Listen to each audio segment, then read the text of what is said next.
اور پھر کہتے ہیں جی وہ دیکھیں نا جی ایک دریا ہے اس میں سے نہریں نکلی ہوئی ہیں. چلو جی ایک دریا ہے دودھ کا, اس میں سے ایک نہر جو ہے وہ پیشاب کی نکل رہی ہے, ایک شراب کی نکل رہی ہے, اور آپ کہہ رہے ہیں ادھر سے ہی نکلی ہوئی ہیں. دیکھیں نا, ایک بندہ کہتا ہے جی جو فاتحہ نہیں پڑھتا اس کی نماز نہیں ہوتی, دوسرا کہتا ہے جو امام کے پیچھے فاتحہ پڑھے اس کے منہ کے اندر انگارہ رکھ دو, اور آپ کہتے ہیں دونوں ایک ہی دریا سے نکلے ہوئے. دونوں میں سے ایک ہی ٹھیک ہوگا نا, وہ وہی ٹھیک ہے جو بخاری مسلم میں ہے کہ فاتحہ کے بغیر نماز نہیں ہوتی. جی دوستو, آپ نے دیکھا اور سنا کہ ایک دودھ کا دریا ہے, اس سے ایک نہر نکل رہی ہے پیشاب کی, اور ایک نہر نکل رہی ہے اس سے شراب کی. یہ انجینئر مرزا, یعنی دودھ کا دریا ہو اور اس سے پیشاب کی نہر نکل رہی ہوگی, دودھ کا دریا ہو اور اس سے شراب کی نہر نکل رہی ہو, یہ ایسا کبھی آپ نے دیکھا ہے؟ کتنا بڑا جاہل آدمی ہے. کہے گا کہ جی ہم نے مثال دی ہے اچھے اور برے لوگوں کی, تو کیا نعوذ باللہ آپ نے یہ مثال دی ہے کہ جو سورہ فاتحہ پڑھتے ہیں امام کے پیچھے وہ اس دریا کی طرح ہے نعوذ باللہ جو پیشاب والا ہے, الامان والعفیت. اب میں آپ کو دکھاتا ہوں, اس نے مثالیں اسی طرح دی ہے کہ ایک صحیح ہو سکتا ہے, تو یعنی دودھ والا صحیح ہوتا ہے یا پیشاب والا نعوذ باللہ یا شراب والا. اب میں آپ کو دکھاتا ہوں کتنے صحابہ کرام علیہ رضوان جو امام کے پیچھے سورہ فاتحہ پڑھنے کے قائل نہیں ہیں. مسلم شریف اٹھائیے, حدیث نمبر 577. زید بن ثابت رضی اللہ تعالیٰ کہتے ہیں کہ لا قرات مال امام فی شیء, امام کے پیچھے آپ نے کوئی قرات نہیں کرنی, کچھ بھی نہیں پڑھنا. اس نے مثال کیا دی؟ پیشاب والی نہر کی نعوذ باللہ من ذلک. اب بتائیں یہ صحابہ کی گستاخی ہوگی کہ نہیں ہوگی؟ جابر بن عبداللہ رضی اللہ تعالیٰ عنہ, ترمذی شریف میں حدیث ہے 313.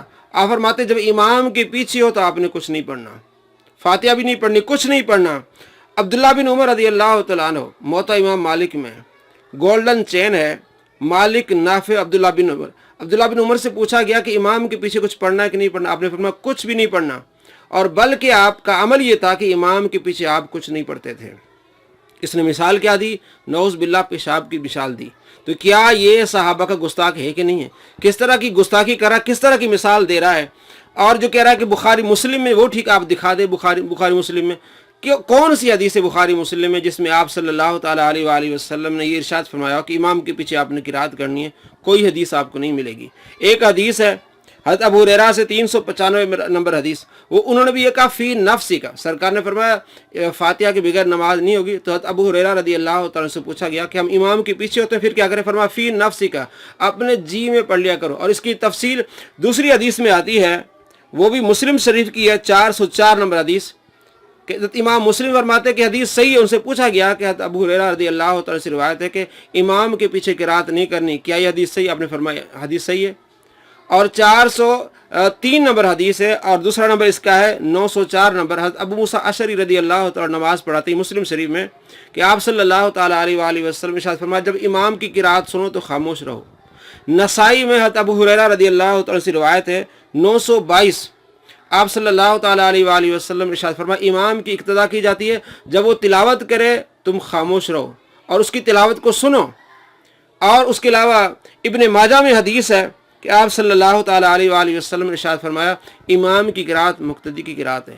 ابو داؤد شریف میں حدیث ہے کہ فاتحہ کے بغیر نماز نہیں ہوگی. اس کے آگے امام ابو داؤد رحمۃ اللہ لکھا ہے کہ سفیان بن عیینہ کہتے ہیں کہ یہ اس شخص کے لیے جو اکیلا نماز پڑھے, یعنی واحد کے لیے یہ حدیث ہے کہ جو اکیلا نماز پڑھے اس کی فاتحہ کے بغیر نماز نہیں ہوگی. یہ حدیث کی تشریح خود محدث نے کی. اور جو 823 ہے, 824 825 نمبر حدیث ابو داؤد میں کہ آپ صلی اللہ تعالیٰ علیہ وآلہ وسلم ارشاد فرمایا کہ امام کے پیچھے سورہ فاتحہ تلاوت کرو, پڑھو اس کو. ان کے بابا جی البانی نے کہا حکم الحدیث ضعیف. ابو داؤد شریف میں حدیث نمبر 823 824 825 میں جو آپ صلی اللہ تعالیٰ علیہ وآلہ وسلم کا فرمان ملتا ہے کہ امام کے پیچھے سورہ فاتحہ پڑھا کرو, ان کے بابا جی البانی نے کہا کہ ساری حدیثیں ضعیف ہیں. ابو داؤد شریف کی حدیث 823 بھی ضعیف ہے, 824 بھی ضعیف ہے, 825 حدیث بھی ضعیف ہے جس میں مقہول مدلس سے ان سے روایت کر رہا ہے. البانی کہتا ہے یہ ضعیف ہے. ضعیف حدیث کو پکڑا ہے اور صحیح احادیث کو انہوں نے چھوڑ دیا ہے. نسائی شریف کی صحیح حدیث ہے 922 کہ آپ صلی اللہ تعالیٰ علیہ وآلہ وسلم امام قرات کرے تم خاموش رہو. اور ابن ماجہ کی حدیث ہے 850 آپ صلی اللہ تعالیٰ علیہ وآلہ وسلم ارشاد فرماتے ہیں امام کی قرات مقتدی کی قرات ہے. زید بن ثابت کا فتویٰ ہے 577 مسلم شریف کہ امام کے پیچھے کچھ نہیں پڑھنا۔ جابر بن عبداللہ کا فتویٰ ہے 313 نمبر ترمذی کہ امام کے پیچھے کچھ نہیں پڑھنا۔ عبداللہ بن عمر رضی اللہ تعالیٰ عنہما کا فتویٰ ہے کہ امام کے پیچھے نہیں پڑھنا، وہ خود نہیں پڑھا کرتے تھے۔ اس نے مثال کیا دی ہے کہ ایک دودھ کا دریا ہے اور اس سے نکل رہی ہے شراب کی نہر، اور اسی سے نکل رہی پیشاب کی نہر، نعوذ باللہ۔ تو صحیح وہ ہے جو سورہ فاتحہ پڑھتے ہیں، نعوذ باللہ دوسرے والے جو ہیں وہ شراب کی یا پیشاب کی نہر کی طرح، الامان والافظ۔ اس نے گستاخی کی ہے، ڈائریکٹلی صحابہ کی گستاخی کی ہے، جو یہ قائل ہیں، سب یہ قائل ہیں کہ آپ صلی اللہ تعالیٰ علیہ وآلہ وسلم امام کے پیچھے قرات نہیں کرنی۔ تمام احادیث کے میں نے آپ کو نمبر بھی بتایا اور صحابہ کے نام بھی بتائے اور کتابیں بھی آپ کو دکھائیں کہ یہ صحابہ امام کے پیچھے قرات نہیں کرتے تھے، اور یہی حدیث کا مفہوم ہے۔ ابو داؤد حدیث نمبر 822 میں خود امام ابو داؤد نے نیچے لکھا ہے کہ یہ اکیلے شخص کے لیے کہ لا صلاۃ لمن لم یقرأ بفاتحۃ الکتاب، جو فاتحہ نہیں پڑھے گا اس کی نماز نہیں ہوگی، اکیلے شخص کے لیے ہے۔ اور یہی حضرت ابو ہریرہ رضی اللہ تعالیٰ کا فتویٰ 922 نسائی شریف میں۔ تو اس نے گستاخی کی ہے صحابہ کی، اور کس طرح مثال دی، اور خود اپنے آپ کو انجینئر کہتا ہے۔ کیا دودھ کے دریا سے بھی کوئی نعوذ باللہ شراب کی نہر نکلتی ہے؟ الامان والحفیظ۔